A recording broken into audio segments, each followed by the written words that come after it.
Magandang araw mga kaibigan. Bigyan natin ng reaction opinion itong post ni Chair Win. Ngayon ko lang nalaman ito na mayroong beauty queen pala. Miss Universe Philippines candidate. Na binatikos si BP Sara, tinawag niyang corrupt. Nakatikim siya ng resback ng mga DDS. Lumaban siya hanggang nag-surrender. Ngayon, nag-issue na siya ng public apology. Ito, public apology ni Miss Universe Philippines 2025, Tandag City, Danielle Ann Catalan kay BP Sara. Naglabas ng public apology si Danielle Ann Catalan, dating kandidata ng Miss Universe 2025 para sa Tandag City, kay Vice Presidente Sara Duterte matapos maging viral ang kanyang mga pahayag sa social media. Si Danielle Ann Catalan ang unang kinatawan ng Tandag City sa Miss Universe Philippines 2025 na nagbigay ng historic moment para sa kanyang lungsod sa Surigao del Sur. Nag-viral siya dahil sa kanyang views laban sa ilang issue na ikinagalit ng mga DDS, diehard Duterte supporters, na humantong sa backlash at pansamantalang pag-deactivate ng kanyang Facebook account. Naglabas siya ng buwelta o tugon sa mga kritisismo bago ang apology na lalong nagpasiklab sa usapan online. Ito, ipinost dito yung pahayag nitong beauty queen na ito. Tinawag niya si BP Sara na corrupt. Sabi niya, "My main account was suspended as DDS supporters did a mass report. But that doesn't stop me from using my voice." Palaban ha. "To my fellow Filipinos, let's remember how corrupt Sara Duterte was." Grabe oh. "Will we really let her lead the country? No to Sara this 2028. Yan ang kanyang post ha. "Please, let's not repeat lessons that we should have already learned from." Unheard, ito yung mga birada ni Teo Moreno. Pinost niya, unheard queen daw, according to Teo Moreno. "Call me all you want, Teo. Bash me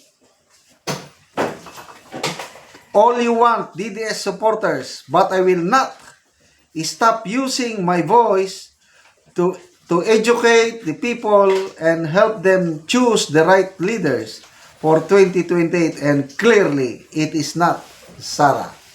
Wow. So, tuloy ang mainit na backlash sa social media sa kanya. Hanggang ito na, nag-public apology. Talo.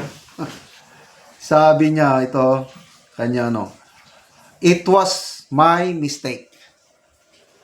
I haven't verified my claims na corrupt si Sara.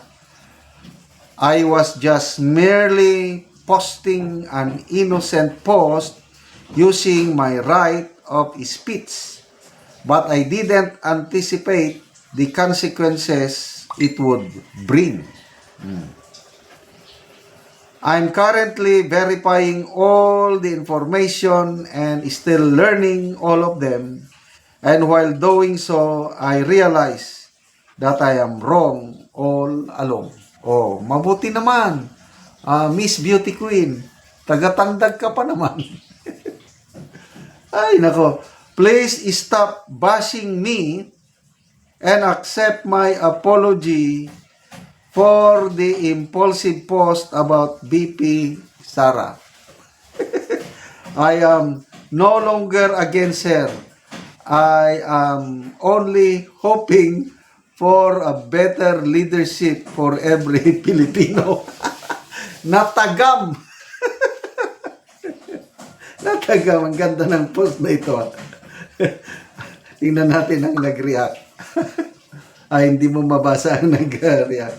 Oh. Zen Liz. Sorry na lang dahil sabi. Kati Boys Pandak. Mauna diha dahil di lagi pataka o yawit kung kulang ka ng kabalo. Noren Dagumbis. Ay sos naabagyod di ay korap nga di makorap lisod na. Nilan Enjay. When you speak, you stand for it and not abandon. You change course. Hindi na kayanan. Why sorry? Tuwad! Jonah Beritanya. Bash me all you want. Man ka. Wake up everybody, sabi ni Rexter. While the 2028 election may still be seen far off, it is never too early to start discerning which leaders truly is the best. Bash now, apologize later. Ha. Na-depress basin o niya, buhaton niya, bita. Si Miss Soen pala ito. Bashing all you want, di ba? So your wish granted. Duterte pa rin. Grabe naman ang mga DDS, oy. Huwag naman kayong masyadong. But in fairness, sa beauty queen na ito, bibihira yung ganyan, yung aminin niyang nagkamali siya. And saludo ako, Miss Beauty Queen of Tandag. Ituloy nyo, konting tiis lang. Bayaan mo na yung pagbabas muna, it will die down. Ipakita lang yung remorse mo. And hopefully, ikampanya mo na si VP Sara. Ngayong na-realize mo na hindi naman pala siya corrupt. Sinisiraan lang siya ng mga kalaban niya sa politika. So, ibig sabihin, maging DDS ka na rin ba? Come on, join us! For the good of the country. Ang pag-asa natin para makabangon tayo sa pagkalugmok ng administrasyong ito, it is only Inday Sara Duterte. Salamat mga kaibigan sa inyong pagsubaybay sa ating channel. Nakakatulong kayo ng malaki sa Tribong Talandig ng Bukidnon dahil ang income natin sa channel na ito is pantulong sa tribo. Namimigay tayo ng libreng yero at pako para makapagpatayo naman sila ng mas maayos na tirahan.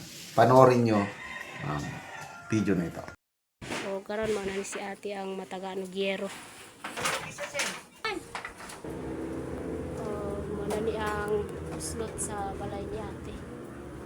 So, huwag lagi kayo.